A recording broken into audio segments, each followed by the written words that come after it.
and welcome back to another edition of the Change My Mind podcast. I won't change my mind because I don't have to, because I'm an American. Yes, you are, and I'm Wesley Sykes, and through the other side of the ether is the sun to my moon. It's Mr. Nicholas J. Esquire, solar eclipse for hire. I'm the sun. No, yeah, I'm the sun and you're the moon. Okay. Yeah. I feel like that's about right. Yeah.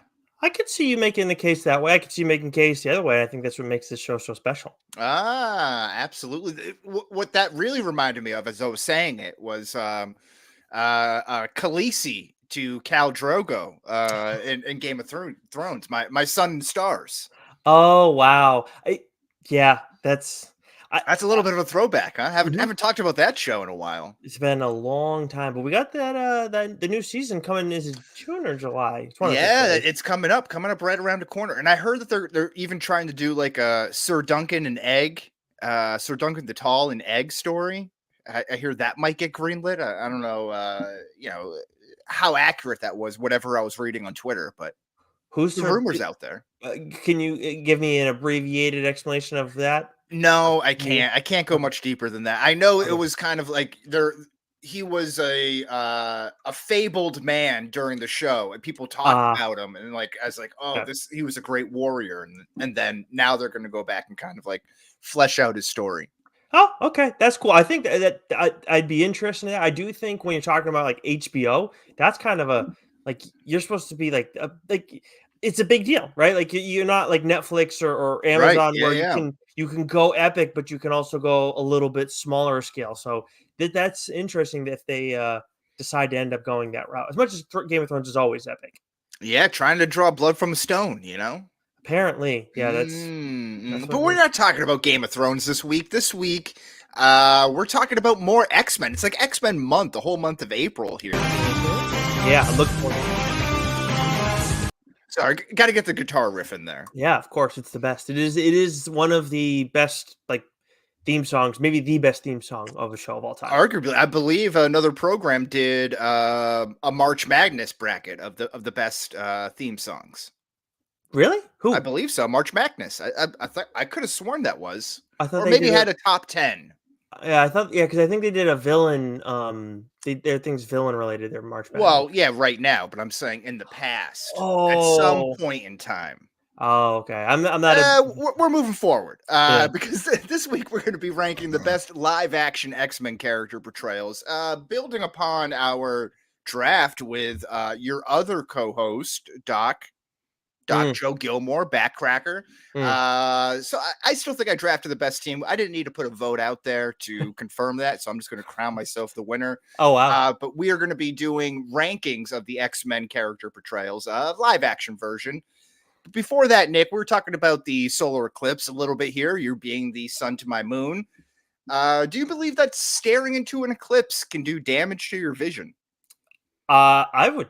I mean, I guess so. Yeah. I mean, okay. I didn't get like the full right. You don't get we didn't get the full thing like right. I think we had like 92% or something like that. We had it up there, and I think I might have had it more than you because in New Hampshire there was like a location that had like a peak, at least it was like a highlighted spot. But it was like just when it got to like its full point for us, it was like the bottom left like a little bit was still opened up. That was it. Everything else was fully covered. When I tried to look at it, just a passing glance at the sun, because I'm like worried that, I would think it is going to cause damage. As much as everything around was a little bit darker, I would try and catch like a passing glance just to be like, oh, like we do this looking at the sun anyways. Like you just like, occasionally look at it. So I did a quick look, and like, it was like, there was no moon in the way. It was the same to me. It felt the same as any other time, like any other day. So I would say yes, because I think you just still see enough of the sunlight. But have you stared into the sun when it's not an eclipse? So have you sun gazed? I mean, I don't think I've ever done it too long because my eyes start to close and it hurts. Yeah, naturally, right? But that's what I wonder. Like, how long would it take for you to look at? Like, I feel like it's almost instantaneous with the eclipse. Like, maybe I'm misremembering my information on this here. But no, that's fair because I feel like that's like it's like because the rhetoric It's a around it. fleeting thing anyway. It happens so quickly as it is. Yes, I feel like the rhetoric around it is like, don't stare into it because you're going to damage your eyes. Not don't stare into it because it's basically the same as looking into the sun when it's not covered by the moon, anyways. Which I get. People might be like, that doesn't make any sense. When in looking at it, I see how that would make sense. So it's I Yeah, don't know. like I'm not chancing it. Like this isn't something I'm gonna literally die on the hill for. You know what I mean? Yeah, Like no. I'm not going blind or I worry that I would get blind if I was like, oh, I can do this. Is all just hogwash, old wives' tales. But it doesn't really make sense to me how a sun that's 93 million miles away can burn your retinas essentially in like a 1 minute, I don't know, 30-second, 15-second span, whatever it is. It just boggles my mind. It's Again, crazy. not willing to try it out, but Mm. I just can't really wrap my head around it.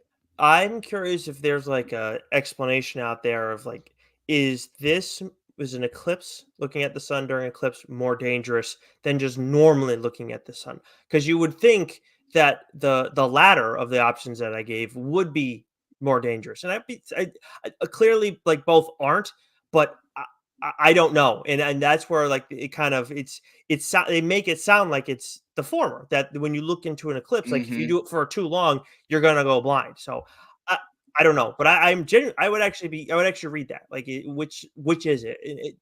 Because yeah, Yeah, I would. I want to read some good science on this. Not the propaganda that gets pushed out. I want the real deal science on this. The people who conduct flat Earth experiments do this experiment for me. I think they stopped doing that a long time ago. Actually, What? the flat Earth experiments. No, they go on long and strong. Oh, do they? Sure, just I've like not, everything. and no one's fallen off yet. Yeah, no, we're still there. It wouldn't be the theory isn't just it's like a square Earth. It's like a disc, like a sphere that would come with a wall, like So wall around Antarctica. Like that's what some people. so it's not so okay. So, okay. So I'm telling you what the argument is. I'm not saying that I believe it, okay. All right. That's where I didn't know. Okay. Got but it. I can be compelled either way. I don't really know that the Earth is spinning. I don't really know that it's a sphere. We're just taking people's words for it. Okay. So with a compelling enough argument, I could probably be swayed the other way. Got it. Like I give me like a well edited 30-minute YouTube video on it, and I was like, oh, okay, I'm a flat earther. don't. Okay. That just reminded me of something else for a Discharge Depot for later. Uh, Sorry, I'm Okay, just jotting it down. But yes, Shot. I got nothing to add to that. Like I think it's no, it would take a. Watch a good flat Earth movie document. That's all I gotta say, and tell me that the evidence isn't compelling. I've seen some simulation stuff. I think it was on Hulu. No, like that was like among the conspiracy theories are out there. I was like listening to that. And I was like, the stuff that I'm hearing it just sounds like it's people are trying too hard Yeah, to I think we prove that they watched that know same things. document. I think I remember that we talked about it on the podcast at some point. There, I forget what the documentary was, but I think we both watched it. Yes, yeah, separate times because it was definitely something that Lauren introduced me to, and it had been around for a long, long time. Yeah. Yeah, so no, but those kind of things, I'm just like. Also, my other problem is like, who cares? Like, what's it doing to us? What can Like, you do about it? I mean, it's in many ways, yes, exactly. What's going to change in your life, right? Yeah, nothing. Yeah, but also it's just like like. Actually, that also comes into my Discharge Depot. Oh, look at that! Interestingly enough, but let's get into the comic book minute. Enough conspiracy theory talk. I don't want to break your brain anymore. A superb choice. This is actually why I need to read picture books. So yes, the comic book minute. We got from Marvel this week some X-Men stuff. We got the second issue of the X-Men animated series 97 companion story that's going on right now. It's actually a prequel to X-Men 97. We got Wolverine issue 47. So, and there's plenty more X-Men stuff coming out this week from Marvel. But those are the two big noteworthy ones for me. From AWA Studios, a company that we talk about a lot on TLDR, Little Black Book issue 2. From Boom, we got Mighty Morphin Power Rangers, The Return, issue 3. This is the penultimate issue of this series, and this is co-written by Amy Jo Johnson, the Pink Ranger. And then also we got Uncanny Valley, which is the first issue of that. That's an interesting story where the main character, he finds out that he's part of his like family background, he is part cartoon. So like he's like half, I don't know, English and then half cartoon. Like that's not exactly what it is, but that's what we're going for here. Okay. All right. I'm picking up what you're putting down. Had a lot of fun with that first issue. And then on TLDR this week, we'll be talking about all that stuff and The Sacrificers, which is an Image series that I want to talk about. And then Joe is going to be doing some work for the people. He has read Fantastic Four Life Story. He read it when it was an ongoing series at Marvel. And we heard that it's going to be supposedly going to be an important series to read for the upcoming Fantastic Four movie, whenever that does come out. I forget the release date, if we even have one. Next summer, maybe. So there you go. He's rereading Fantastic Four Life Story, and he's going to talk about that on the series in light of that development. Pretty interesting stuff. Are we going to get a Shala Ball run at all? Shala Ball? I believe that's what the female Silver Surfer is. That's going to be in that movie. Oh, I see. This is the thing. I don't know. I don't very little when it comes to the Fantastic Four because I just find them so boring. Well, you know what? I have no problem. Sue Storm, neutral to me. Johnny Storm, somewhat interesting. It's clobbering time. Somewhat interesting. I mean, in fairness, they've had their own stuff though. Some of them, and I just never was like, oh yeah, I want to read it. But Mr. Fantastic is where I'm just like, just get out of my face. I've told you this before. Yeah. But yeah, with her, there's been stuff with her. I don't know exactly what they've done with her in the past. I would think too, they must have some stuff in the works over at Marvel to like amplify or raise the awareness for some people who are at least are younger readers for who that character is. But yeah, I don't know. Just give me Norrin Rad, At this point, that's where I'm at. Just give me Norrin Rad. That's all I want. I'm sure we'll get him at some point. Yeah. I think I saw that there was a world where there's like a Marvel universe or branch of the universe where they coexist together. There may be other ones where they also exist, but I've seen like her have a different look before, so I'm not sure. But yeah, I'm sure we'll get both. Yeah. I'm sure you're right. You are right here. But enough of the Fantastic Four. We're going to get to the other great Marvel family, the X-Men. There we go. And we're going to be doing a character rankings courtesy of Tiermaker, of friends at Tiermaker. This is what we got pulled up here. And let me see if I can get this on my screen too. All right. So we got the categories here. Unrivaled. This is the best of the best. A plus type of work here. Then we got A, your typical gradings. Your A's, your B's, your C's, your D's. No E's. And we got a good F in there. Yes. And we got a lot of characters to choose from. We may not get to them all. Well, it may not be worth it. I will. Yeah, that's what I was going to say. For most of you, anybody who you don't need to have read the comics or whatever, to obviously know all these characters. But there are plenty where it's like they didn't have a. Oh, you're glitching on me here. Thank you, StreamYard. We don't need to get into those characters. Okay, perfect. All right. So do you want to do your? Yeah, you're all set. Do you want to get into your first nomination? Yeah, sorry about that. So first nomination. Let's start. I think that the Unrivaled and A there'll be some. I'm sure there'll be some tough ones there, but I do think by and large Unrivaled and the F category are going to be pretty easy. Mm-hmm. Let's go though. No, I don't want to go there yet. You know what? Let's go with the character everybody expected me to start out with, the Blob. God. Um, yes.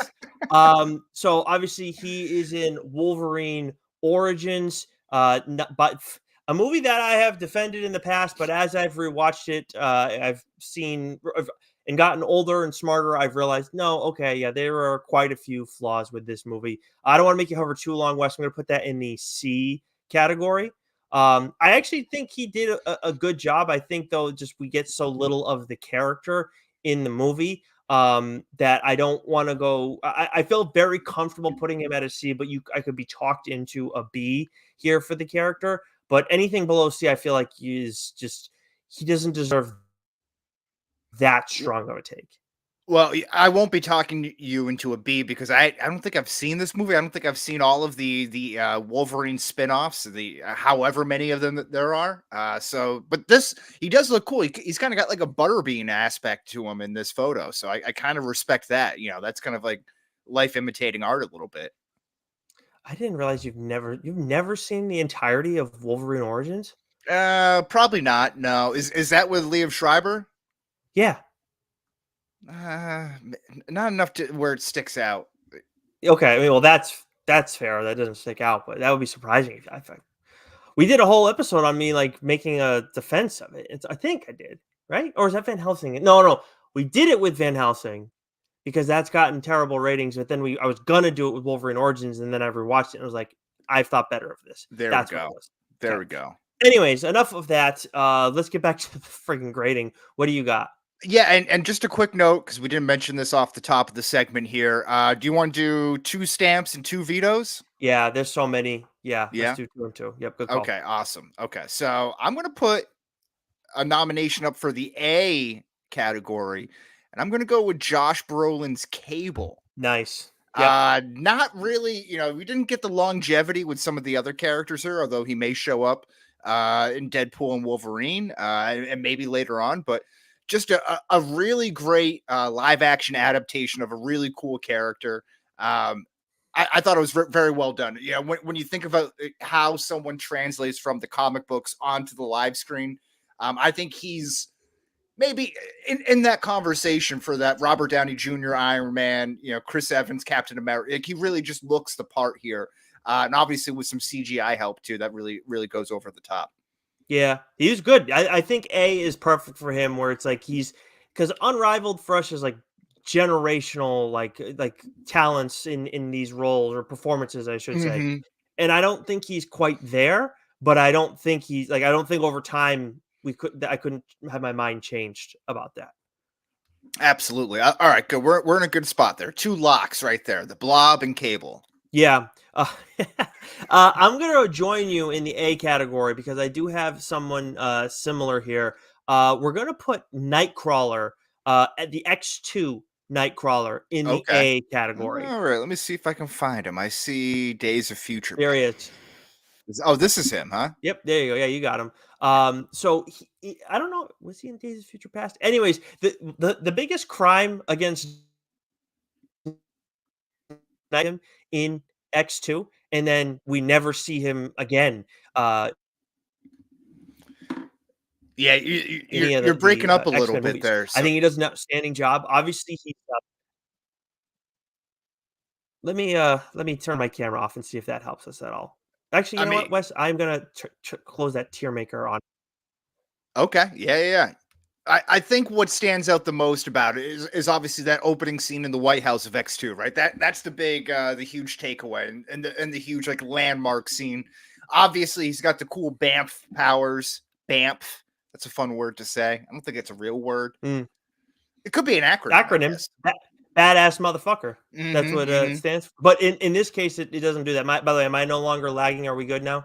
You sound good. You sound good at the moment. Okay, that's all that matters. So it was the tier maker. I apologize. So Yeah. The biggest crime is that he's not in any of the other X-Men stuff. We just get him here. Obviously, he comes back in the reboot of all the X-Men stories, but it's not, obviously we're dealing with a different actor. But for me, it's like, yes, that opening scene stands out for the character, but then also how he's written and how he's portrayed as it goes along. Like, they very much, both from an acting standpoint and a writing standpoint, got the character right in X2. And it's one of the reasons why it's the best movie of the first of the original X-Men movies.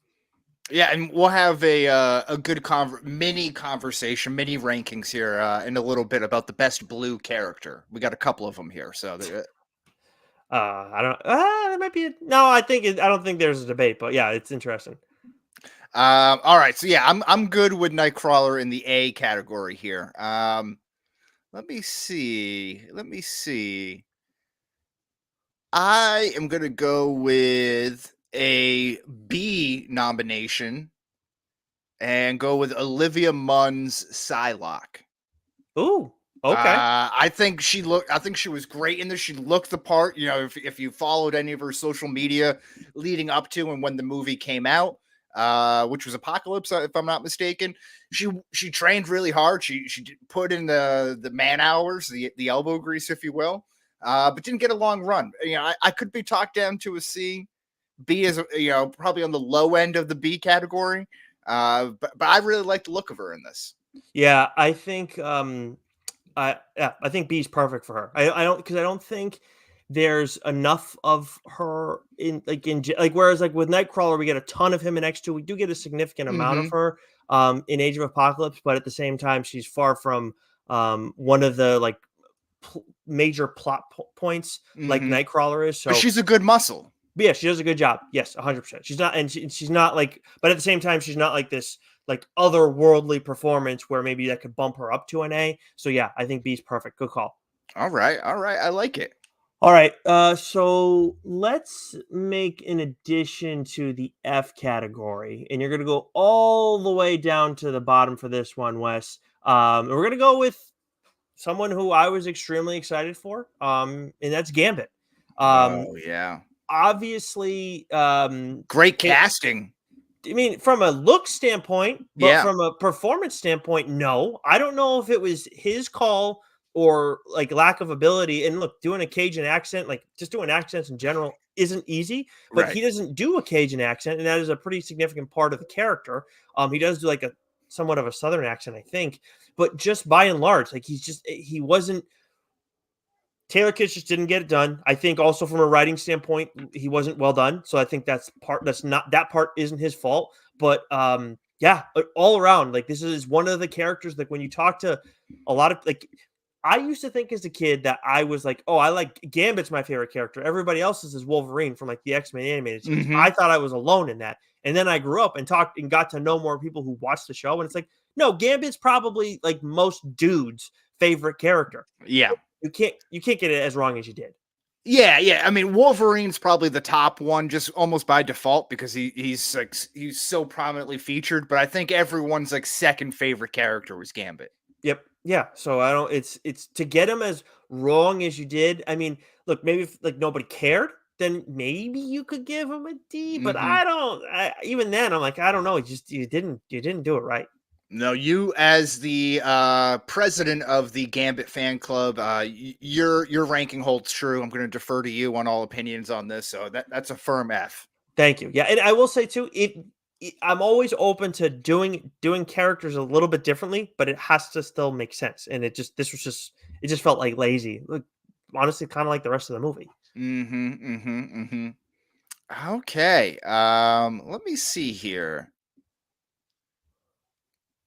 I am going to go with kind of on your heels here. I'm going to go with Nicholas Holt's Beast. Oh, okay. This is him here, if I'm not mistaken. Yes. I'm going to put him in the D category. Okay. Now I love Kelsey Grammer. He may come up a little bit later. That's my preferred Beast in this. That is actually Kelsey Grammer. That is Sorry, the Kelsey Grammer one. I couldn't tell. It's a small one here, but we'll figure that out in the meantime. Continue with your point. I'll look while you're talking. Go ahead. Nevertheless, the Nicholas Hoult version is a little bit too like bitchy. Like he's like one of those guys who's like, I'm a nice guy, but really turns out to be mean and like kind of hateful. I'm not really here for that. It's not my take on Beast. Give me CGI Kelsey Grammer any day of the week. Yeah, I can't say I loved him immensely either. I do think there's like something that can be done better with those early stages of Beast. Is he at the very bottom, Wes? I can't see the very bottom, but maybe he's down there. No, I don't know if I see him on this. Yeah, he might not be on here. Okay. No, there you go. That might be why he's not on here. So in that case, do you want to, since he's not on here, do you want to I'm going rank to bump him up to a B ahead of Psylocke, if that's the case, then. for Kelsey Grammer's Beast? For Kelsey Grammer's Beast. Yeah, we're going to make a little pivot there. Yep. And Nicholas Holt, you know, he gets the honorable mention. We talk about him here a little bit, but he's in the D range. Just know that. I'm excited to see what he does with Lex Luthor, but I do agree with the Kelsey Grammer B ranking. Honestly, like that's I'm not the biggest Beast guy. I'm far from the biggest Beast guy, actually. I do think that you would put him at B. I think I could see someone arguing like that he's a lower end A too. Yeah, and I'd be open to it. And I think it's how we're introduced to him, right? Because like my introduction to him was from the X-Men animated series, where he's like more of like a paternal figure. He's smart. He kind of knows everything. People go to him for information.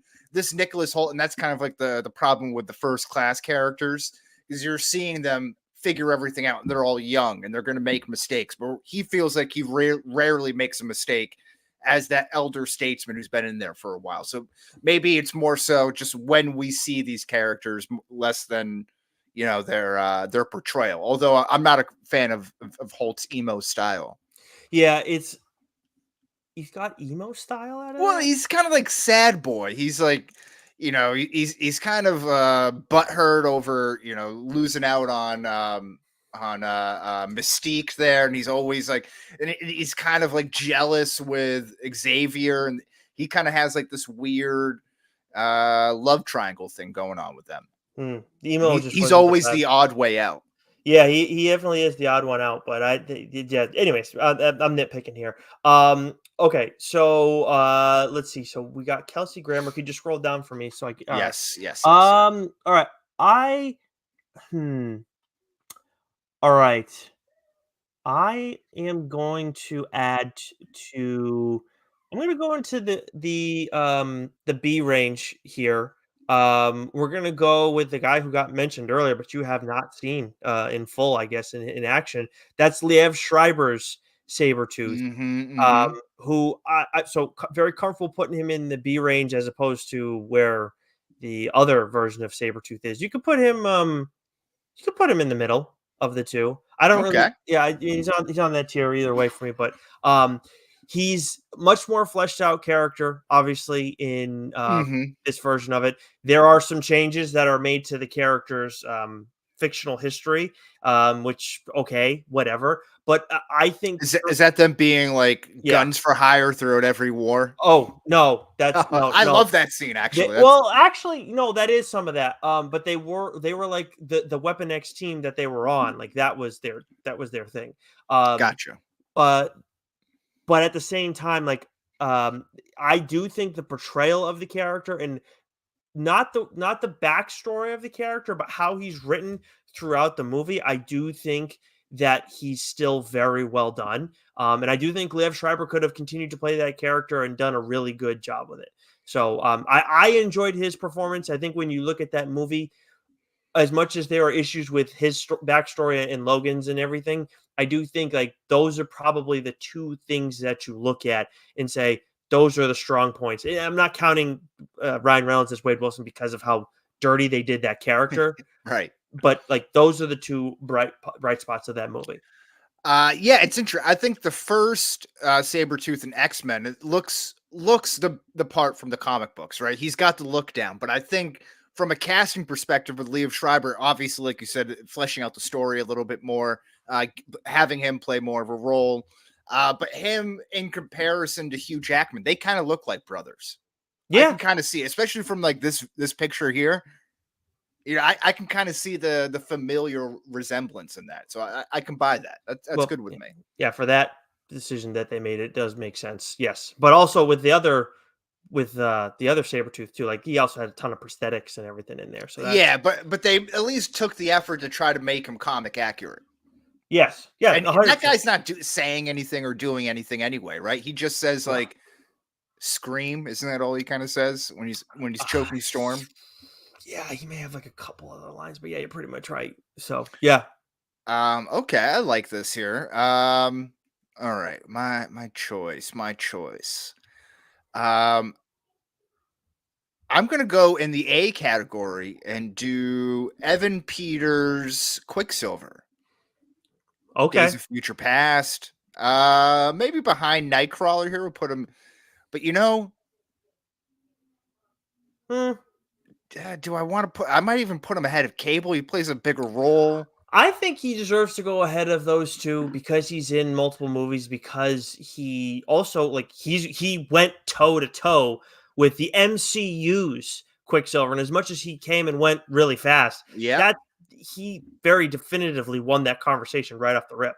Absolutely there. And much like Nightcrawler, actually, he's responsible for one of the better scenes in X-Men history there with that first slow motion scene. The second one gets played out a little bit, but the first one is very cool. They did it in kind of a unique way, quirky way to kind of match his frenetic, maybe ADHD type of personality. Evan Peters picks that up perfectly, kind of playing that like neurotic kid. Yeah, take notes, Ezra Miller. Yeah, right. Exactly. Yeah, so he's probably the pinnacle of like the speed power in superhero movies that we've seen. To this point, absolutely. There's no denying that. All right, I think it's a strong addition to the A category. All right, let's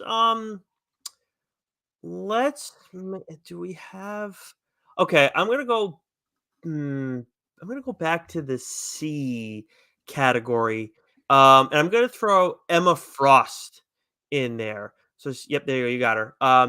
I do think that it's obviously this is January Jones, right? Yeah. So she obviously has like the look down for the character, and then some of the CGI that they have with her diamond skin and everything. Like they do a great job with all of that. But I also just think that it is good that she's working for Shaw because that is a role that she's been in a lot. But I also think that she's just dramatically underutilized. She is so much more powerful and capable of so much more than what we see with her in First Class. I don't think that that's a detractor on that movie, but I just do think she had more to bring to the table. So I could understand someone giving her a B. I don't think anything lower in I don't think a D though would make sense for her.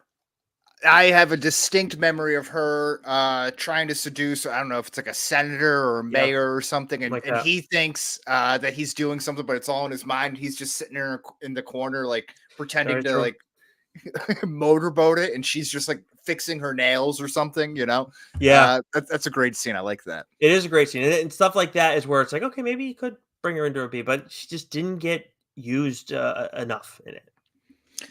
Okay, here, so this kind of goes into what I was saying in our Beast Nicholas Hoult Kelsey Grammer argument. I wonder if I'm influenced more by the initial introduction of the X-Men because it was first, but I was also younger, so it means more to me. I have more of a nostalgic feel to it. But I'm going to make our first nomination for the Unrivaled category, and that's Patrick Stewart's Professor Xavier.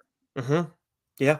I liked what's his name? Why can't I think of his name there? McAvoy? The younger one. I liked McAvoy's performance, but this again, when you talk about casting, this is exactly what I think of, albeit minus the yellow floating wheelchair, which we do get a little bit later in the MCU. But this is exactly who I think of when I think of Professor X. 100%. This is very well used. I 100% would have put him in there as well.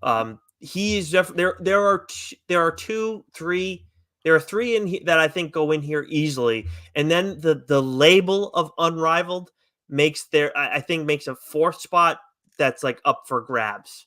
Okay, I'm not sure. All right, we'll see what that fourth one is there. I'm eager. Just the nature of the Unrivaled, but I'm gonna go back to the A category, and this is a character who could, if she gets the opportunity to do more in the MCU, she could move into Unrivaled territory, and that's X-23. And she is absolutely at the front of that A conversation. I don't know if there's going to be any. There won't be many higher than her in that A category. This kid did such a good, Daphne Keane, right? Yep. Yeah. He did such a good job in this role. And I mean, she's just a young kid. I forget how old she was, but what's perfect is she's now like with the X-Men coming into the MCU, she could now join the MCU as X-23 and be like on the end of this, because she's what, like 19 now, I think, Is she? Yeah. or maybe in her early 20s. But that's kind of where X-23 has been mostly. I think she's now in her mid 20s. I think that's how I believe how old I believe she is. But she's in that. She's like, young adult range. Yep. Mm-hmm. Where not YA, but like actual adult. Yeah. But yeah, she's like, so she could come back and play that character, and I think she does a great job. Obviously, that in some ways benefited from not having a ton of lines, but Yes. also Yep. had to do so much despite not having a ton of lines. There's the physical acting, the facial expressions, right? That comes across. You're conveying the emotion of, like, her really relying on Logan and then developing, some sort of like a child parental type of relationship with him. And you see that she really cares for him. I agree. I think this is an A. And I also agree. I think it's probably aided by her not having that many speaking lines. I think that kind of like saves her a little bit, maybe in the same way that Psylocke gets a B, because we're not overexposed to her so much. Yeah, and also too, like the part of the reason I call it into question of like how she do if she had more speaking roles. I mean, generally we talk about how like kid actors can really negatively impact a movie, but the other thing is too that I'm not familiar with her work outside of this, so I have no I wasn't clue. familiar with your game, right? The Yeah, Shaq O'Neal. exactly. So I don't know what she'll bring to the table, but I'll tell you, I hope that if she's willing, and I hope that they bring her back. All right, I'm going to make this quick because we already mentioned this. This was an F for the first Deadpool in X3. Yeah, that might be the worst one of them all. Where they get rid of his mouth, so that's a nice little callback. But that's just about it, though. I mean, that's the dumbest thing you can do is get rid of his friggin' mouth. I mean, that's why He's the everybody merc loves with the him. mouth. Yes, I mean that's like, okay. It's like if you did it for 2 seconds, then it's funny. But you have it for the whole thing, and it's like, what do you mean? Like, like you said, he's the merc with the mouth. That's why people love him. So no, that was 100%. Like I don't know. I think he's going to be the bottom of the list, Wes. Like by the end of this. Yeah. You want him at the bottom, or do you want to just make sure that Gambit is at the bottom and just send a message? You know what? Your logic is fair, but I do think we have to stick with Wade Wilson there just because of what we've seen with him later on by the same fucking actor.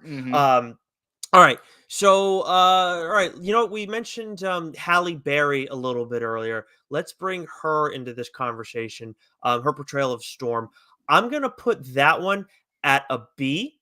I want her in front of Kelsey Grammer, though. I mean, unless you feel. No, I'm good with it. I could be talked into an A. I think she's great in this. I feel like that's, again, maybe I'm biased because that's the first one that I saw, but I do think that that's a fair conversation to be had. And I honestly, Wes, if you feel strongly enough, because I feel like she's a fringe A, a very comfortable top end B. Yeah. If you feel differently, I won't, no stamps or anything or vetoes are taken.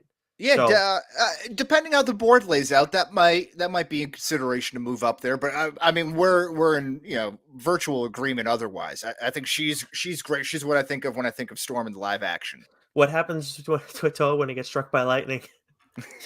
Same thing as everything else. That's what a classic line. Oh God! But I will say, like, that Storm does have like goofy like comments like that. We see it in like the cartoon and everything. So it's just like where people are more familiar with her. So. But that's a little extra goofy, but anyways. All right. It looks like we only have one Cyclops on here. Really? And that's the James Marsden version, but maybe we can have this Cyclops conversation right now, because once again, James Marsden, I think, is perfect casting for Cyclops. Scott Summers looks just like him. It's the spitting image type of thing. Yeah. Crazy. And he gets done dirty in X3 there. They kill him off like that, which is kind of bad. I'm not a huge fan of that, but again, great casting. I want to put him. I'm compelled to go A. Wow. but maybe I'll do B in front of Storm. I think that's fair. I don't think from on my grading scale he'd be ahead of Storm, but at the same time I can understand it, especially as you being a Cyclops guy. But you know what though? I'm gonna put Storm in front, comfortably in the B. But then I would just contradict myself if I want to move her up to the A at the end Okay, gotcha. and then leapfrog over Cyclops. Right? That wouldn't really make sense. Yeah, but if you feel like Cyclops is an A, I guess He's borderline. I think the line to start with like an 89 Mm. is that Cyclops between Beast. You know Okay, what I mean? that's That's fair. kind of where I'm thinking. Yeah, I do think he does a good job. In terms of his in the way the character's written to, I think it's pretty good. I mean, I know people talk about how like he's just so like he's like like kind of a petulant child. Like we've seen a lot of that with Cyclops over the years, and Hmm. I understand how he's like there are times where he's been written in the comics where he's been a good leader, like not just this whiny dude, but at the same time, I always felt like he was kind of whiny in the animated series, and that is where I was first introduced to him as a little kid. Hmm. So I don't, you know, Yeah, because everyone loves Wolverine and he has no patience for Wolverine. So he's always complaining about what Wolverine is doing or not doing or moving in on his girlfriend and stuff. So he does kind of have like a teacher's pet type of vibe to him, which I think people are naturally turned off to. I think that gets explored even more so with what's his name? Sheridan. Ty Sheridan, thank you. With his portrayal of it in the next trilogy, and it also comes because it's like expounded even more because he's a child. He is a child acting like a child, He's and terrible. you see him getting dropped off. Right, he's kind of like a yuppie. He's an upper middle class type family. He's kind of got it all going on, despite his lack of vision. So yeah, and then of course you get the classic line of "If you touch her, I'll fucking kill you," which is a great line. That's a standout line from is that Days of Future Past? I honestly Yeah, don't what remember. you know what I mean. Yeah, I know I remember that line, but yeah, I know, but I don't. Maybe it's Yeah. Apocalypse. So with Ty Sheridan's version, where would you put him? That would probably be in the D range. Yes, I agree. Yeah, he's not a full fledged F, although I can understand anybody arguing that, but I have him in the D category. All right. Could you just scroll down a Yes. smidge for me? All right. Do we have? Oh my God, we don't have the original Mystique in here, do we? We just have. No, it looks like that is just Wow, yeah.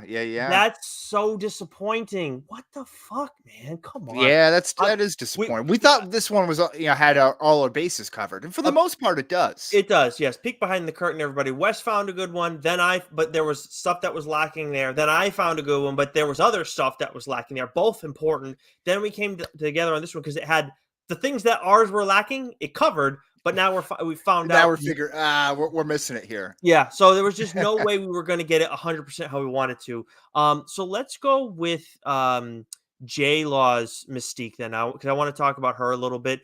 I'm going to put her in the definitely not in the B category. I think I'll put her in the C category at the right there. No. Put her at the end of the spectrum for me. Because I was debating about putting her in the D category. So first of all, we talked about this recently, but I forget who played her originally. The actress Rebecca Romaine Stamos. Rebecca Yeah. Romaine Stamos. Mm-hmm. She did an outstanding job as the character. Like, and I thought like whoever was the stunt person, I'm assuming it wasn't her, but all the acrobats with that character were outstanding for someone. Those high leg kicks. She was awesome. So Yeah. the only flaw would be with her writing that she was like Magneto's right hand woman. She's more than that, but at the same time, like it's really well done. A very comfortable B for me, and I do think she could be in that fringe A category, but not more so than Storm or Cyclops for that writing issue. Mm-hmm. J-Law is a C, borderline D, and a lot of it has to do with the writing. I do think that they put this character too much on center stage too. Mm-hmm. But just in general, to go and have her be like this somewhat hero type of individual, Mystique is a complicated, interesting character in the comics, no question. She definitely borders on evil a lot more. In this, I feel like they kind of are trying to make her do that, but then they go and keep trying to make her too heroic. Days of Mhm. Future Past, she's part of the problem, obviously, and that's interesting. But later on, like in what was it, Apocalypse, she's more heroic, and it's just like, oh, come on, man. Like, what do you what was it Apocalypse? Yeah, it was Apocalypse. She was more heroic.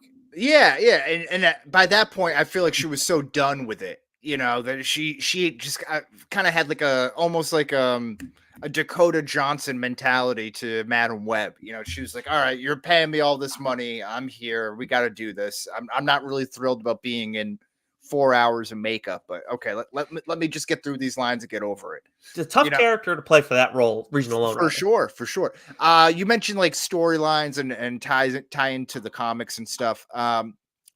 Did she have that like relationship with Xavier? No, So no. that was all just that like from Yeah. childhood and taking her in and everything like that. Not that I remember. No. Hmm. Yeah. So yeah, I mean that definitely doesn't help its case either. I'm good No. with that. It's tough when the blob is ahead of you. Yeah. Yeah. Exactly.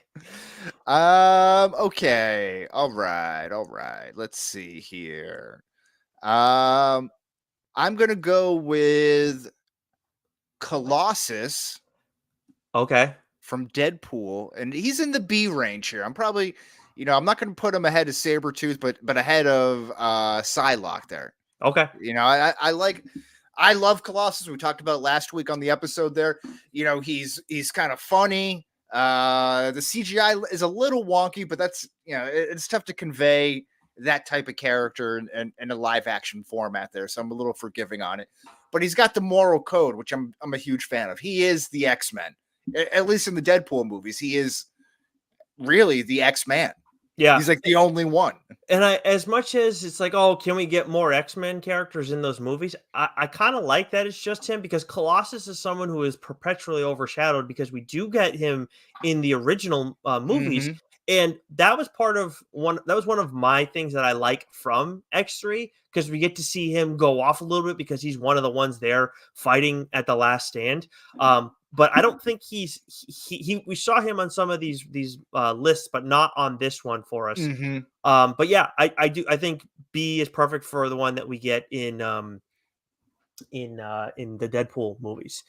So all right, I am gonna move over to Rogue, who's all the way on the left for you right now. There we go. Anna And Paquin's Anna Rogue. Paquin's Rogue, and she's gonna go in. She's going in the D. First D. Yeah, yeah, yeah. Because I want someone in there, and believe me, that is someone who could absolutely be in the F category 100%. And I'm like, I kind of want to put her in there now that I'm saying this. This is tough. Yeah. What do you Well, think? this is another character that's near and dear to you. They really make her to be pretty frail in Yep. this. Maybe that's a no pun intended with her. She's like indestructible, but she's kind of like what's the word? I'm F. yeah, okay. Yep. You talked me. Yeah. Okay. And here's why. She's like helpless. She's like a little bird. 100%. That is exactly it. And I understand that you ran into issues from like licensing or whatever because of how fractured Marvel was at the time that Fox got the X-Men. Totally get it. And that it's a tough thing to work around. And maybe it's like, oh, we can't go and give her this strength because she pulls it from Danvers. You can't just give it to her off the rip. That's fine. I respect that. That's an obstacle for you. However, you could have had her steal it from somebody else who was super fucking strong. You could have or you could have still made her a badass, like lean into maybe her, tougher history a little bit, versus as opposed to just making her this weak and feeble thing. Like that was so you totally like ruined a character who's totally awesome. I wanted to put her in the D category just to get that category going, but no, she's an F. As you talked about it more, it's just no. Okay, I'm good with that. I am good with that. We'll do another quick one here. We'll get this right out of the way. Also going in Unrivaled, Deadpool. Ryan Reynolds, the Deadpool, not the X-Men one. And this is ahead of Sir Patrick Stewart because, again, plays a little bit of a larger role. He's the lead character of his own movies, getting his third trilogy. there's really not much to be said here. He's great. 100%. Yes, I would even say he might be, if we did another tier, he might be like a unrivaled, then like godlike or like MCU worthy. Like Right. Yeah. he Yeah. might be like a step ahead of Stewart, but that's a conversation. That actually might be an interesting one if we ever did like the rankings, the maybe like the top 10 rankings of like all superhero castings ever or all Marvel. I don't think we've ever done Mm. that before. No, not with castings. That could be interesting. Yeah, because All like right, those jot that 2 down. might be in the conversation. Anyways, moving on down. I've been staying away from the unrivaled one. You know what? We'll just do another quick one here. Go ahead and put one of like Hugh Jackman's Wolverines. I know we have Old Man Logan, and I know we also have Wolverine in here. Like, Yeah, but it's that's both. the same character. It's Yeah. yeah, it's unrivaled for both. There's no question, and he's up there for all time. Legitimately, the only knock on him as Wolverine, forget like how his movies did and everything like that. The only knock on Hugh Jackman as Wolverine is he's too tall. That's it. That is Yeah. the only thing. No, and the guy gets juiced to the gills every time he signs on for another role to play for him, right? So it's like Crazy. you know the commitment's not there. He's putting pounds of HGH into his system just for this role. You know, some could say that he's made his entire career off this role. So 100%. he is, again, when we talk about Robert Downey Jr., Chris Evans, all that, he is the pinnacle of that. So that Yep. second row that you were talking about adding, he's ahead of Deadpool on that, and it's maybe just them two.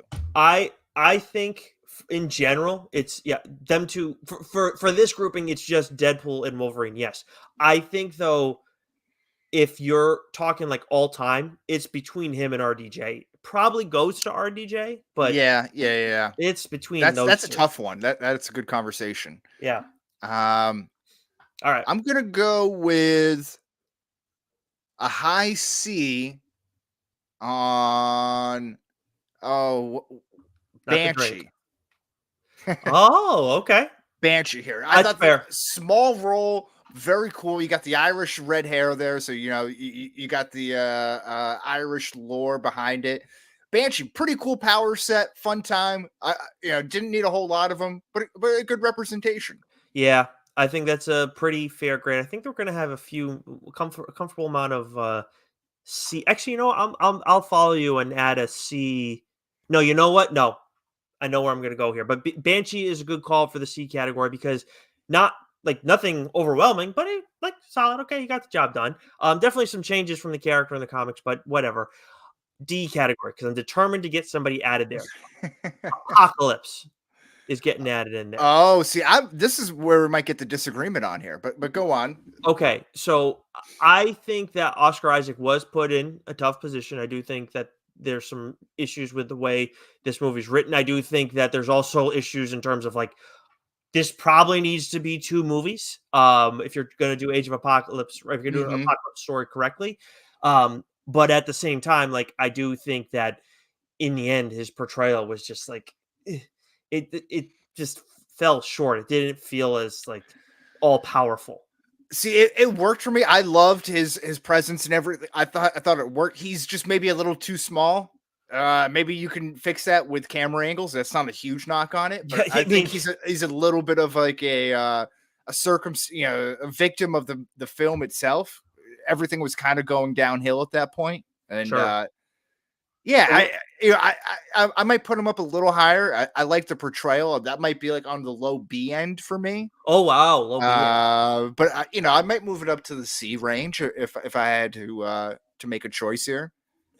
There was everybody talked about the short stuff, and so you're right to bring it up, but that was something that I don't know. I don't know. I just didn't feel like he was.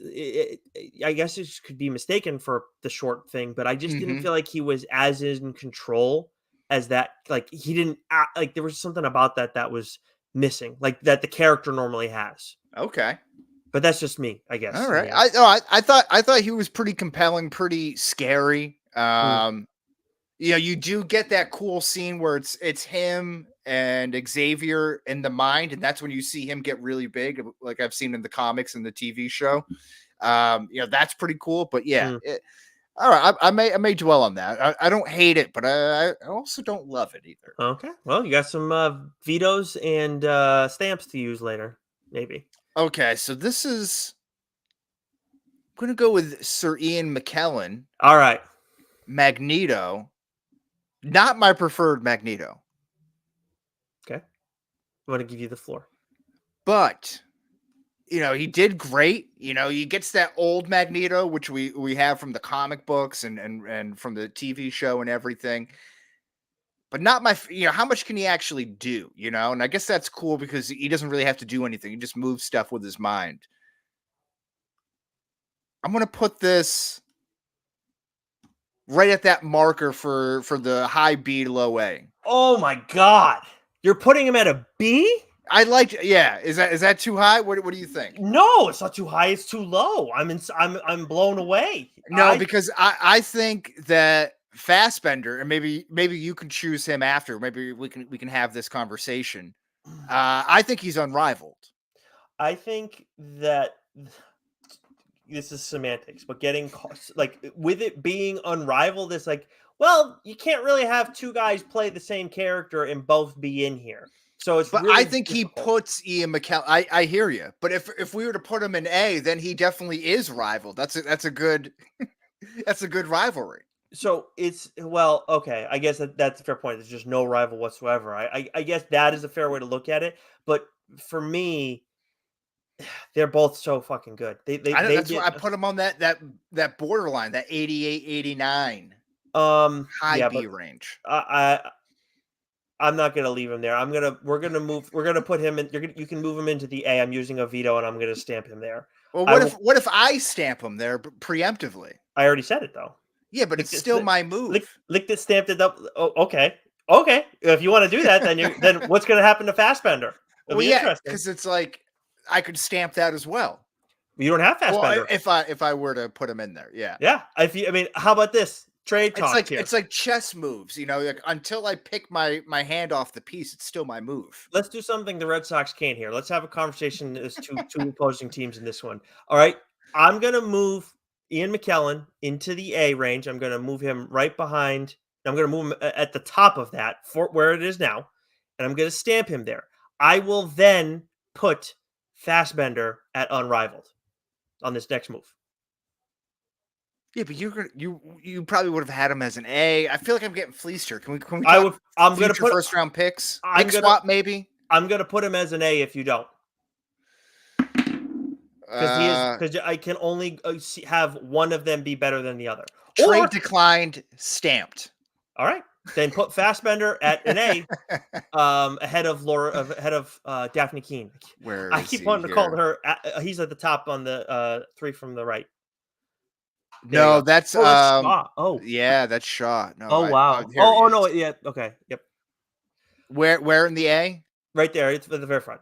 100% at the very front, because I love both of them, and the fact that we had to get it to that we're doing this actually crushes my soul, because I think that they both did an outstanding job. Well, I think if we're staying true within the guidelines of the tier here, it's clear that one of them is rivaled. This is true. And also, I'm stamping Fassbender there too, just to make sure there's no shenanigans later. Yep.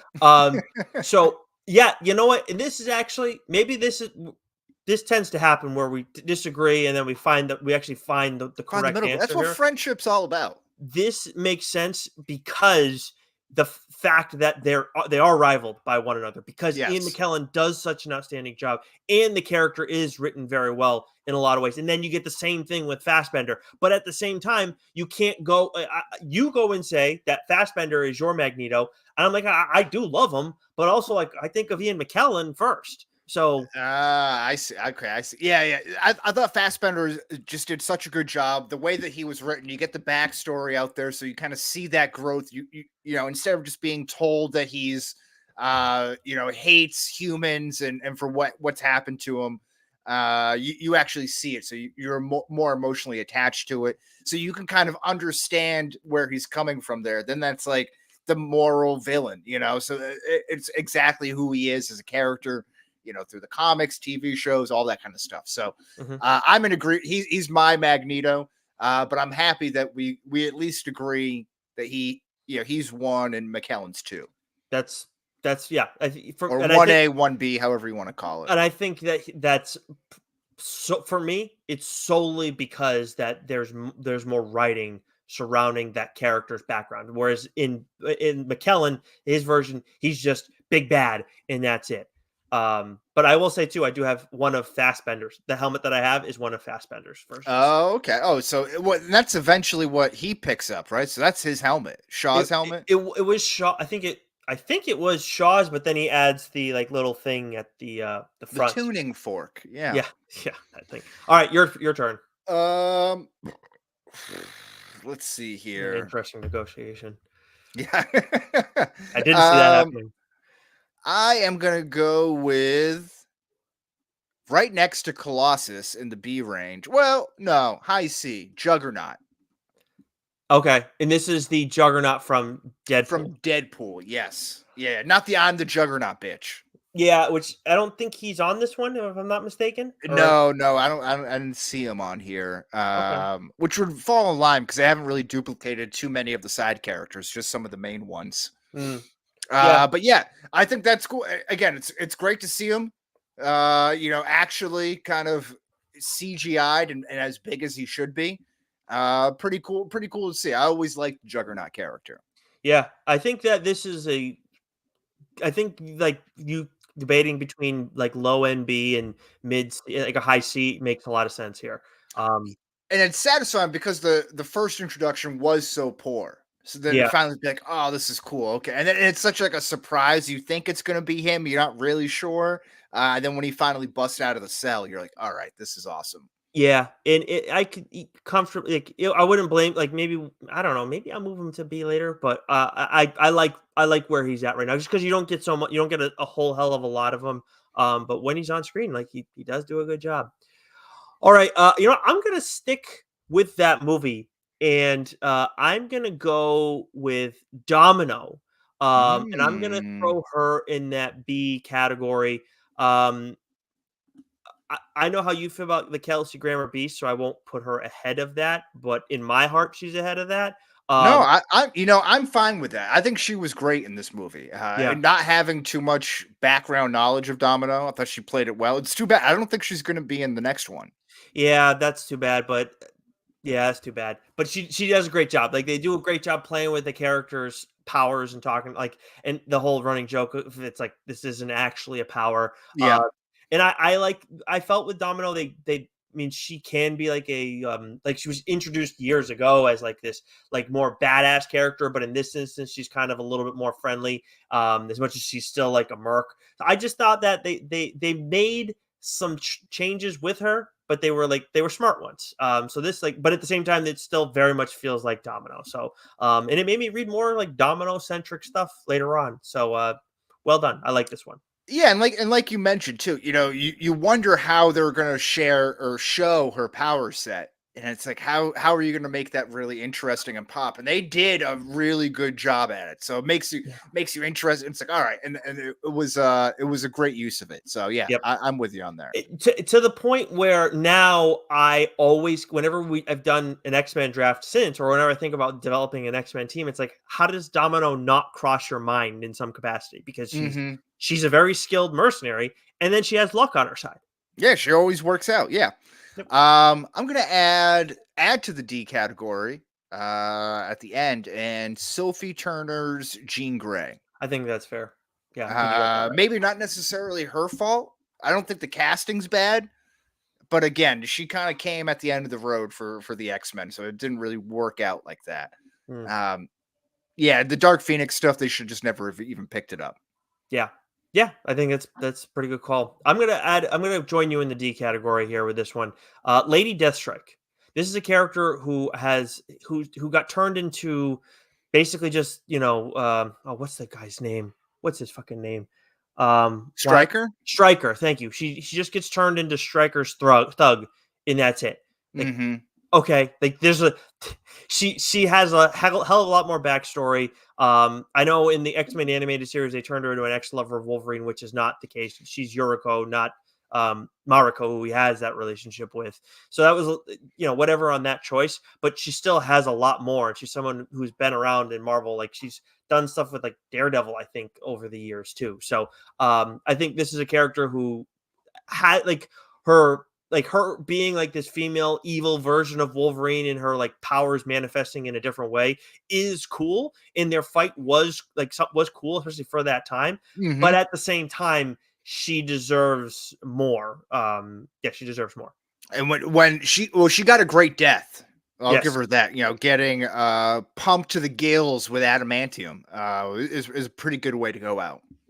Yeah, that all of that is like why I would consider putting her in the C category, but she's just not bringing anything else to the table, and that's just the way they wrote her. Let's see. Sticking with Jean Grey, I'll go with Famke Jensen. I think that's how you pronounce Famke her Janssen, name. yeah. Her version of it, and I'm gonna go. They actually have. So I'm going to stop you real quick there because they have Jean Grey and they have Phoenix on here. You're holding on to Phoenix right now. Oh, where's Jean Grey? She is a little bit like she's in the middle right under Pierce on your screen. Right. Oh, is that her? Yes, that's her with the short hair. Yes. Okay. Well, yeah. I'm gonna give her a low B. Okay. Put her at the end of the B. There, it wasn't great, but I thought she did a good job. Okay. Better than Sophie Turner. Yes, definitely better than Sophie Turner. I'm comfortable giving her. Now we're gonna go in the high C range here. I'm also comfortable with that. That's where I'm more comfortable, actually. Yeah. Better than Sophie Turner, though. Yeah, definitely. Oh, yeah, definitely better than Sophie Turner. All right. I'm gonna stick in that C range. Kitty Pryde. This is a character who I don't care a whole. I have not generally over the years cared a hell of a lot about her in the comics. I've just always been like, she's fine, whatever, and that's kind of why I have her here because she's fine, whatever. But at the same time, like I've learned that this character has, in recent years, this character has a lot more to bring to the table. So C is fine. And they changed her powers, right? They changed her powers. I thought you mentioned that in last week's episode that she was more like a telepath than whatever she really is. No, her whole thing is the walking through walls. I mean, they make it where she's the one that sends Logan to the past in Days of Future Past, where she goes into the past. I think in the comic, I can't remember. But anyways, no. Gotcha. Okay. Yeah. I said that about somebody. I don't know who it was. Let's see. Where do I want to go here? Days of Future Past Sentinel. That's going in the B. Thought that was a pretty cool representation there. I like that. Not traditional. It's not what you would think of maybe from the X-Men, the animated series. But I thought they were pretty intimidating, pretty formidable. Yeah. Yes. I think that trying to go the clunky route is tough to do, more so than what they did, despite it taking so much probably in the CGI end. But it was pretty cool what they did here. I will give them that. Yeah, that whole future scene was very, very cool. Yeah. All right. Let's see here. We're probably getting down to the end, Yeah. Do you want to start because I'm seeing the clock now where we're at. Do we want to start doubling up on picks? Yeah, well, how many do you actually think you want to mention? I can see 1, 2. There's quite a bit more. Maybe 3. Well, I know we have a lot more. We don't have to do. This is true. That's true. All right. I'll go. All right. I don't know. We'll just go for a few more minutes, I guess. Okay. All right. I'm gonna add 2 to the C category here. We're gonna go with Shaw. And we're going to go with Bishop. Shaw is a super powerful character. I do think that I think you could put Shaw a little bit on the higher end of the C range. Because by and large, I do think he does some interesting stuff. And Bishop solely for just the amount of usage that he gets. He the performance put forth, probably close to a B. I actually kind of feel no, put Bishop at the bottom end of the B, but he should be the bottom end of the B, like through and through. just because of how little he's used. Yeah. Yeah, and I like the Shaw pick too because he is really scary. I mean, when you talk about him with the young Magneto at the concentration camps there, just crazy stuff there. It's like a real evil villain type of mentality that he has. Yeah. So it's he was I over time I've appreciated that character more, especially seeing some of the stuff he's done in the Krakoa era in comics. But anyways, yeah. So go ahead and make a pair. Okay, I'm gonna go with a D for Toad down at the bottom, Yeah. and Xavier. I want to put him at the B. I think that's fair. He's a little too pretentious, but we see him. We don't see the polished end product of Professor X like we do with Patrick Stewart or in the TV shows or the comic books. So you again, kind of like with Nicholas Holt's Beast, you're seeing the imperfections. You're seeing before the finished product, and that can be kind of trouble. You see him kind of be like a womanizer early on before he loses his legs when he's with what's her name, the agent there. And then he's a little bit hard-headed and he's a little bit egotistical, which I feel like it's talked about in the show and in the comic books, but maybe they focus on it a little bit more on the movies than what I remember. Yeah, I think B's fair, like because I remember people raving about it. Yeah, he's good. But he's not like people would rave about him, and I like he was great, and it's like he's good. I don't think he's like I got to put him above the Sentinel though. Oh yeah, 100%. I think that's where you have him right now is pretty much where he belongs. I think those are both. Who was the other one that you went with? Toad. Yeah. Yes. Okay. Yeah. Those both belong in the D category. All right. Go ahead and give me a little scroll down real quick here. Okay. All right. I'm gonna do. So I said that Bishop should be at the bottom of the B category, but I'm going to actually add someone there who's right in that same kind of spot as him. So all the way to the left in the second in the second row, we have Blink right next to Sabretooth, where your cursor is. This guy? No, Blink. That's Iceman. Yeah, her. I'm putting her in that same conversation as Bishop, where she in her role, she does a great job because that's that whole action sequence where she's got all the portals that she's throwing at everybody. Yes. Yeah.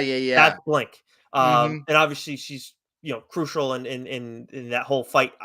I think she does a great job. Same thing as Bishop, not utilize a whole hell of a lot, but when on camera, does an outstanding job. And then the other one that I'll add here actually will be, I'm gonna go no, you like Iceman a lot, right?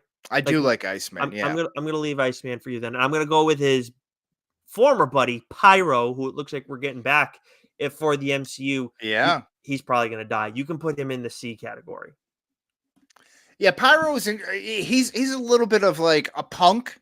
Mm-hmm. You're not a tough guy, but just like someone who's probably been hurt in his life, like hurt people. Mm-hmm. And he's just taking it out on everyone. And that's fine. Like from comics and previous shows and stuff, like it's fine, but just, yeah.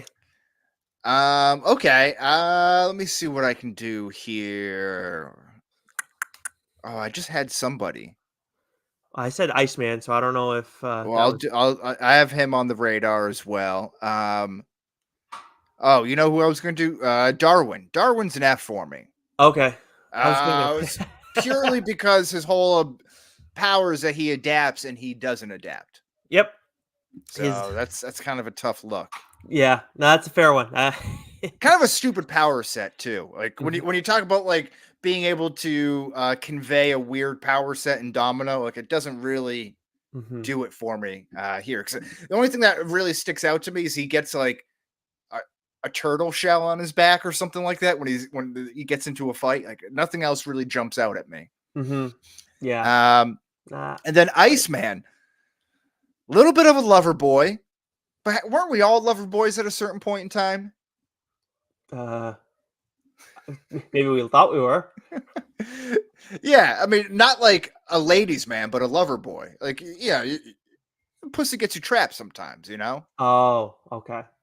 That's my man Bobby here. Okay. but actually probably wrongly portrayed Well, later on it became the case. Yeah. because he's a gay man. Yes. I don't know if that Uh, was always the case in the writing, but I mean, I don't know. But anyway. oh, okay, I got you. But he does make a cool appearance back in Days of Future Past. Hmm. So I liked him kind of popping back into there. I like the ice walls that they can make. That's a good time. I just remembered how he's lamplighter now too in The Boys. Oh Forgot about yeah, that. that's right. That's right there. Yeah. Low NB, better than a C, right? I think that. I think This we're is why I didn't want to there. touch him because I was like, you like Iceman, and I'm like, I like Iceman is cool, but he doesn't. Pardon the pun, but I've never been the biggest Iceman fan. He doesn't do a whole lot. Yeah. So, but I was between a B and a C, so I was there with you. I didn't want to be the one that had to make that call. Okay. All right. Yeah, we're getting towards the end here. Still one decent one hanging around. Yeah, there are a couple that there's some that we have to address. But I'm going to continue to skirt some of those. And I'm going to add more to the C category, which is of course the favorite. We're going to go with Azazel, who's in your top right, and then we're going to go with oh my God, why am I blanking on it? Is it Thunderbird? Yeah, Thunderbird. No, that's oh my God, I keep mixing up Thunderbird and Lone Star. Shit. I can't do this because that's not Talking fair. about Will I Am? No, I'm not no. Bottom right on your screen right now. Hold up. Because they're nope, that's multiple man. Thunderbird. I was right. Oh, this guy. Yes, and you can go ahead and add him to the C category as well. So the Poor image. I was getting him mixed up with his Warhawk brother, who is Lone Star. Right? Am I getting? Oh, Jesus, is bad. But yeah, I put him at the bottom of the C. Again, another character who's like he's a Native American X-Men character who doesn't get utilized a whole heck of a lot, similar to Bishop and to Blink. But in terms of his power set, kind of hard to do a lot with making him crazy cool in such a short span. So that's the only reason that he's in. Like that's kind of the separating line between him and those other two. Yeah. Okay, go ahead. I'm like pissed right now. All right, last ones here. Warpath. Got, Fuck, that's what it was. Is that what I Warpath. said? Did you say Warpath? I think I did, yeah. Thunderbird is the brother who died, and Warpath is the one who we're seeing there. Jesus. All right, we got Storm from Apocalypse and Dark Phoenix, right? Yep. She's fine, I guess. She's fine. Higher end of the C range for me. She's not. What's her name? I'm blanking on names here. Halle Berry. Losing steam. She's not Halle Berry. But she's fine. She's fine in it. I think this is the right grade. It's tough. Like this is a tough time for Storm, like the character's history too. So like she's just not. It's not. It's interesting with but we're not seeing Shadow King stuff. So you're changing it around. So, anyways, yeah. All right, last one here, Nick, for you. Oh, I thought you were going with. I'm sorry. When you said Dark Phoenix, I thought you were doing Dark Phoenix there. Oh shit. Okay. In that case, I guess we gotta go. We have to do Dark Phoenix. And I'm gonna put her in the.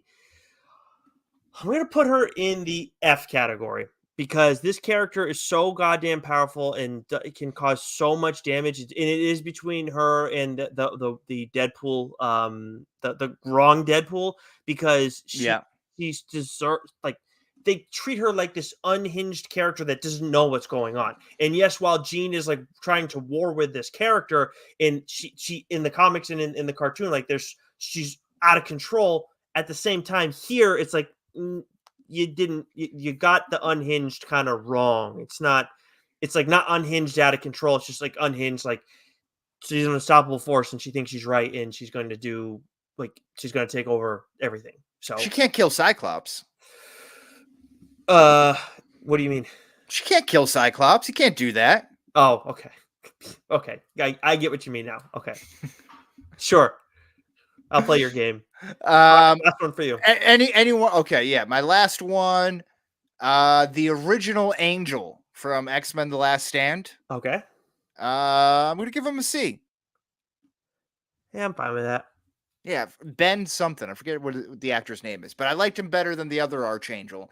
Although better action scenes with the Archangel there and the younger one. It is crazy how many characters we still didn't even get to talk about in all this. I mean, I'm just looking quick at it now. We have Silver Samurai, we have Negasonic Teenage Warhead, we have the other Sabretooth, we have Pierce from the we have Francis, Yeah. Ajax, everybody's favorite. And that's just a few. There's plenty more. Multiple Man. It's kind of I don't care much for in general, but What movie was he from? the Last Stand. Oh, I don't remember him from that. Yeah, but as there's others that we have here and others that we haven't talked about that means that are not on this list that should be. So, And who's Will.i.am's character? I don't remember his name. Yeah, what did he do? Do you remember what his power was? He was basically Nightcrawler. Gotcha. Okay. Yeah. Yeah. So I mean, there's we have Arclight who gets mentioned in here. We have Moira McTaggart in here. Yeah. So yeah, there's others. There's a young Striker. Yep, young Striker.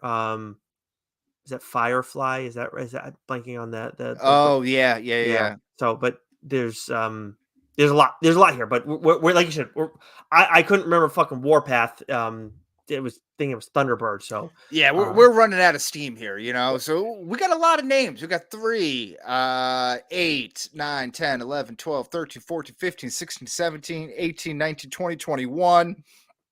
Yeah, we got a lot. We probably got like 30 names out there. Yeah, close to 40 probably. And honestly, I'm really comfortable with it. I know we had a couple extra stamps and vetoes, but do you want to move anything around here that before we finalize it? So I've used one of my stamps, of course, on Fassbender. You used yours on Magneto. I mean, on McKellen, excuse me. I don't think I want to use a veto. I feel pretty comfortable with everything else you did and everything else I did. So I think I'm good unless you move anybody or anything like that. I don't want move down at least. I'm going to move Apocalypse to the end of the sea. Okay. All right. Yeah, I'm fine with allowing that. I'm not going to say anything. Yeah. I was thinking, maybe I moved the Sentinels down to the C too. No, but I like having the Sentinel in the B range. That shows. Yeah, I think that's fair. Yeah, that shows good integrity, I think. And I like how this worked out. We have only 3 A's. We only have a couple extra. Should be 4. 3 unrivaled. It should be 4. That's where the battle was. Then we have a handful of A's. You started it. And then the B and the C are pretty crowded, but there's a little more C, and then we got a decent amount of D and F. So yeah, this worked out. I'm very pleased with this actually. Yeah, a lot of middle. Yeah, this is pretty well balanced one. Okay, so that's. Make sure you get a screenshot of this. I want to see what the rest of the group says at least. Oh yeah, let me see if I can. I'll do that. Do that at the end. Yeah. But let's see. Where's the rest of the script here? We get the tickets to the Discharge Depot coming up right now.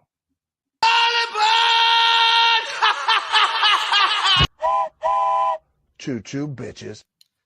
All right, Nick, what'd you do this weekend? What'd you watch?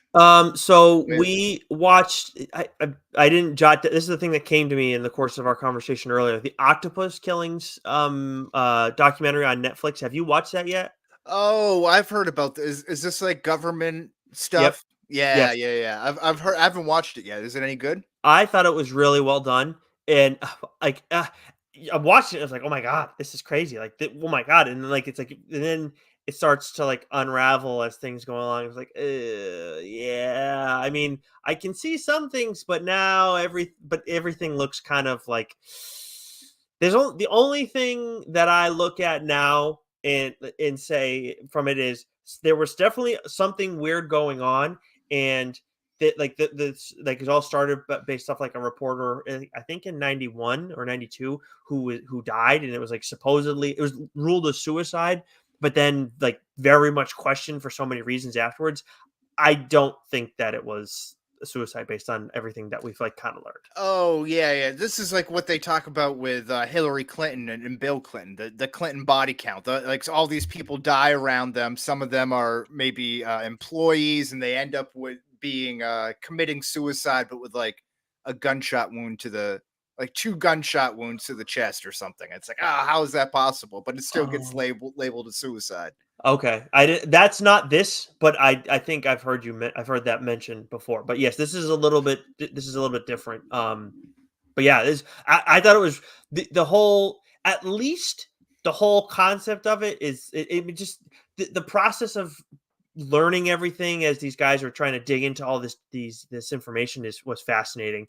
I think there is something to it, but it's just there's too many people who are like supposedly key players in it that are unreliable. And so it was, but it was very well done. 4 episodes. I think it's like an hour pop each one. I think Okay. you'll enjoy watching that. And then Yeah, I should give that a watch. I finished the second season of Lauren and I did of Wheel of Time, which was a show that this show on Prime. I kind of liked it after the first season. I thought it was solid. Definitely was coming back for the second season. Lauren liked it a little bit more than I did. I just thought like there were certain things that certain I just I'm just gonna leave it at like I probably would have given it like a high C for the first season. Second Okay. season, fucking outstanding. We watched that first episode and I was like, this is the best episode of the show by far. And I said that every single time till the end of that season. They did an outstanding job. So if you've not watched Wheel of Time, but you're like, oh, high fantasy, I like that. I watch the second season, and as long as you're like, the first season, and as long as you're like, this is solid, you'll absolutely love the second season. It was so good. All right. A high C for the high fantasy. And then into an season A. 1 into an A. Yeah. Yes. Oh yeah. Second right. season was, and I feel like it doesn't always happen a ton. But No, you usually wouldn't get the opportunity. I feel like. yeah, no, but there's there's so much potential in that book's like there's like 14 volumes of that book, so there's probably such a massive fan base. But yeah, it's and I'm like, for me, it was just like there's a lot of world building in that first season, and I got confused. Like that was my biggest problem. Gotcha. In all of it. But anyways, Okay. that is it for me. What do you got? I delved into the A24 universe. I didn't realize that Ex Machina was an A24 movie. Didn't realize how many movies, like how long they've been a studio for, and like how many older movies they had put out. But anyway, right, never seen Ex Machina in its entirety. Really enjoyed that. Oscar Isaac, much better performance in this than in Apocalypse. So, really good stuff from there. And the other one, this is what I was mentioning earlier. Called Under the Silver Lake. This was starring Andrew Garfield. I think it came out in 2019. Maybe wrong, but fairly recent movie. And it's about this like surreal conspiracy mystery where this guy is like literally like Charlie Kelly and It's Always Sunny with like drawing strings and pointing to everything, kind of going crazy because this, he's searching for a missing girl. And he finds out that everything that he's searching for, that he's been told, is true, and nothing changes. So it's like we were talking about with the conspiracy stuff. It's like, oh wow, what do you do at the end of after finding out this information? And literally nothing changes. So it was a pretty interesting movie, but it was weird. So him finding that out, that's the start of the movie? No, not really. But that's the end of the movie. Okay. Yeah. Got it. Okay. I'm just curious. Yeah. Okay. I just, because I was like, oh, this is interesting. It's like, I was like, oh, okay. Now I know. So. Yeah. Under the Silver Lake. Both those movies, all of A24 movies are on HBO Max right now if you want to check that out. So. Oh, nice. Okay. Yeah. I remember watching Ex Machina a couple of years ago because I had never seen it either. It was, because there's Domhnall Gleeson in that too, who plays General Hux. He does a good job. He's the other guy. Yeah. That was a really good movie. Pretty crazy movie too, by the way. Pretty crazy to think about. But so that's that. And then next week, what do we have next week, Nick? We're definitely doing another X-Men thing. We're going all out with X-Men this month. Yes. I think it was something to do with like actually. It was an original. That's what it was. Oh boy, it's our massive undertaking. Yeah. Now, do we want to do the trilogy sets, or do we want to do X2 versus Days of Future Past? I think that's probably the best two out of those stories. I think that's probably the way We got to. As a matter of fact, that might be the best way to go. With the kid's birthday this weekend. Oh God, yeah, that might be easier to yes, of an undertaking. Have to. Yeah, and we can label it as an original versus sequel, but for everybody who's listening now and Yeah, listens then, you get it. We'll let them know. Like, no, this is more so like what's a better which was the best representation of X-Men in the Fox era? Sequel versus reboot. Yes. No, that doesn't have the same ring to it, but yeah, we can do it. We can do original versus reboot. Yeah. No, and, if people are wondering what the fuck does that mean, they'll hopefully listen. They'll figure it out. Yeah, we got it. But nevertheless, Nick will be back at the same bat time, same bat place.